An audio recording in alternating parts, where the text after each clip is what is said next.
All right, good morning. My contemplation this morning is on spices. And when I say spices, I mean different kind of spices, not just ginger. You know, when you talk about spices, many people think only of ginger. So when I talk about spices, I'm talking about ginger, of course. I'm talking about pepper. I'm talking about black pepper, ginger, turmeric, bitter leaf, clove, nutmeg, different kind of spices. What's interesting about spices is that the global demand for spices is also very huge. But my interest this morning is on the two countries that dominate the export market. That dominate the supply. And that's why I've named this. Nigeria is a giant in spices, but dwarf in export. Giant in spices. By giant in spices, I mean potential giant because Nigerian farmers are largely peasant, about 70%. Post-harvest losses in Nigeria has been put at about 30 to 50% by FAO. And we have not used up to half of arable land in Nigeria. So potentially, we can do a lot more than what we are doing. Potentially, can do a lot more than what we are doing. First of all, let's look at it.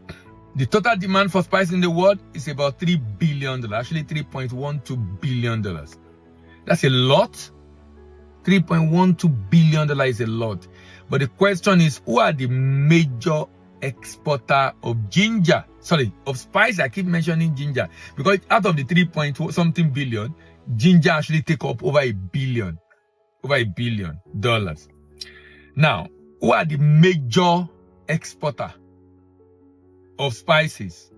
India, 17% rather. India, 17%. Who are the major exporter of spices? China, 16%. So China and India are very close. 17%, 16%. That's about 33%. Two countries. Other countries that export ginger include Netherlands, about 6.5%. And I'm sure, I'm not surprised at that figure from Netherlands. Netherlands is a major exporter of different products. It's a major exporter of different products. In fact, largest exporter of agro products in Europe, earning over 100 billion in income from just raw agri product. When you now begin to add value addition to it and the like, no wonder that country, less than Lagos State in population, export, I'm talking about Netherlands, export more than the whole of Africa put together. Netherlands export is about 700 billion. African export is not even up to 600 billion. And Africa is 1.4 million people. I'm not sure Netherlands is up to 20 million people. I think about, last I checked, about 17 million thereabout. Now, but what's Nigeria? The reason I call Nigerian dwarf in this case is the fact that before I mention the value that Nigeria export, let's look at the spices and where it's produced in Nigeria. So for example, you have black pepper. Black pepper, predominantly found in southern part of Ondo State, Edo State. Ginger, from the underground rhizome. Ginger, predominantly north, Kaduna, southern Kaduna, Niger, and Kogi. Ginger. Turmeric, also from the rhizome of the plant. Commonly found in Ekiti. Grown in Oyo, in Ondo State. Turmeric, bitter leaf, widely found in southern state of Nigeria, particularly Enugu, Abia. Bitter leaf. Garlic, from the bulb of the plant. That's where you get garlic from. And it's cultivated in Kano, in Borno, another northern state. Garlic. Alligator pepper, grown predominantly in the south, Abia, Imo State. Nutmeg, grown predominantly in the south, Ogun, Lagos. Cloves, found in different northern states. Now, and Nigeria is producing all of this.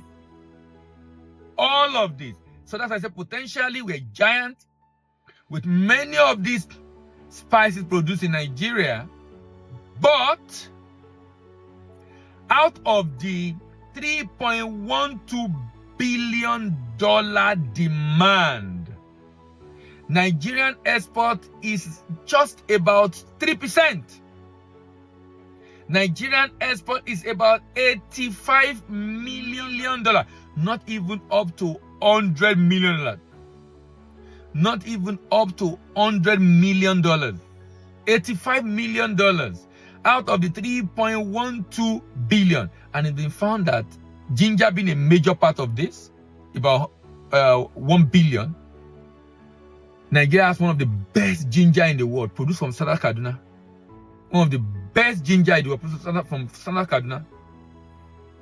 So the question I would like to answer this morning, because the essence of this contemplation every morning is to ask, so what are we doing wrongly? And what can we learn from India and China, who are major exporter of spices? What can we learn from India and China? There is a challenge with us.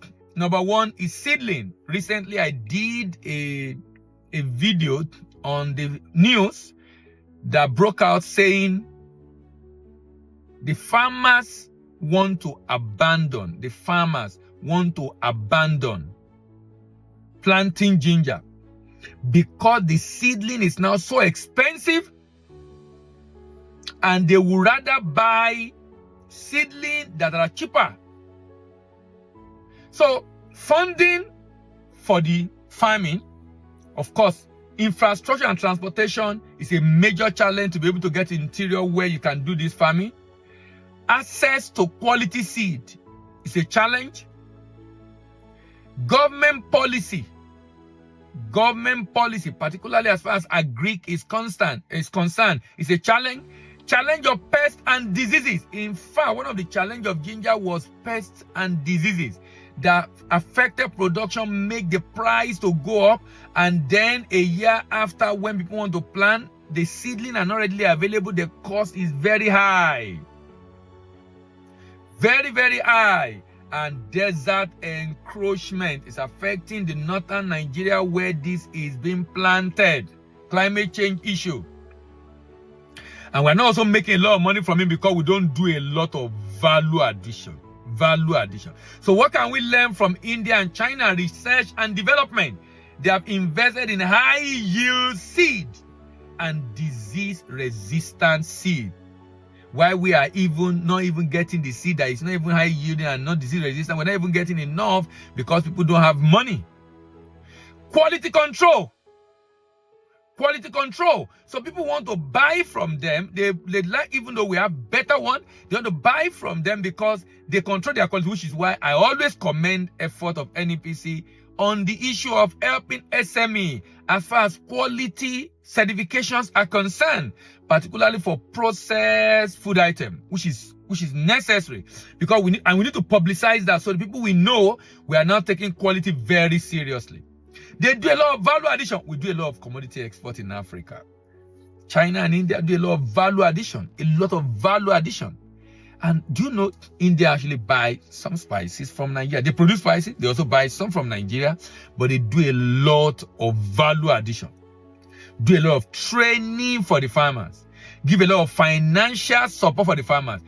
China in particular ahead is now supporting the farmers with low interest facility, and more importantly, export credit insurance to be able to get their people to find other market. Why are they looking for other market? They are looking for other market because of Trump. You know why? US is the largest importer of spices. US import of spices is 11%. US is the largest import of spices. And India and China are major exporter. And US is threatening tariff. So they have to find alternative. So they are supporting the farmers to be able to get alternative.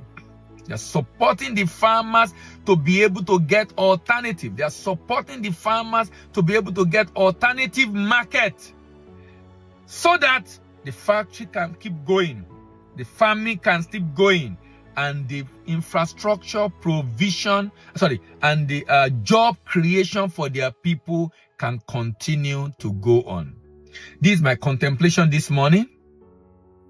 Nigeria, a giant in spices, but dwarf in export.